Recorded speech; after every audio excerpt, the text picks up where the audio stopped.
இன்றைக்கு உங்களுக்கான தேவனுடைய பனித்துளிகள். லூக்கா 10வது அதிகாரம் 40 42 வசனங்கள் முடிய. மார்த்தாளோ பற்பல வேலைகளை செய்வதில் மிகவும் வருத்தமடைந்து அவரிடத்தில் வந்து, ஆண்டவரே, நான் தனியே வேலை செய்யும்படி என் சகோதரி என்னை விட்டு வந்திருக்கிறதை குறித்து உமக்கு கவலை இல்லையா? எனக்கு உதவி செய்யும்படி அவளுக்கு சொல்லும் என்றாள். இயேசு கிறிஸ்து அவளுக்கு பிரதியுத்தரமாக, மார்த்தாளே, மார்த்தாளே, நீ அநேக காரியங்களை குறித்து கவலைப்பட்டு கலங்குகிறாய். தேவையானது ஒன்றே.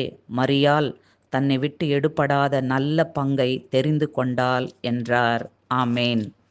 இயேசு கிறிஸ்து இந்த பூமியில வாழ்ந்து கொண்டிருந்த நாட்களில் மார்த்தாள், மரியாள் என்பவருடைய வீட்டிற்கு அழைக்கப்பட்டிருந்தார். வானத்திலிருந்து இறங்கி வந்த ஜீவாப்பம், வாழ்வளிக்கும் வார்த்தை, நித்திய ஜீவனை தருபவர் நம்மிடம் வந்துள்ளார் என்பதை மரியாள் உணர்ந்து, அவர் பாதப்படியில் அமர்ந்து அவர் வாயிருந்து புறப்பட்டு வந்த ஜீவ வார்த்தைகளை கேட்டு கொண்டிருந்தாள்.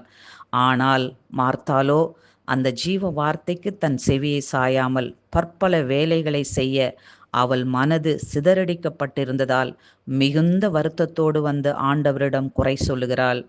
பிரியமானவர்களே, இன்றும் குழந்தைகள், வாலிபர்கள், பெரியோர்கள், முதியோர்களாகிய ஒவ்வொருவருடைய வாழ்விலும் தேவன் நமக்கு கிருபையாய் தந்த ஜீவ வார்த்தையை பற்றி கொண்டு, அதில் அவர் நமக்கு வைத்துள்ள வழியை தெரிந்து கொண்டு, அவருடைய சித்தத்தை நாம் நிறைவேற்றாதபடி நம்மளுடைய கவனங்களையும் உலக பிரகாரமான வழிகளிலும் பலவிதமான பாரங்களிலும் நம்முடைய மனதை சத்துருவானவன் சிதறடித்து கொண்டிருக்கிறான்.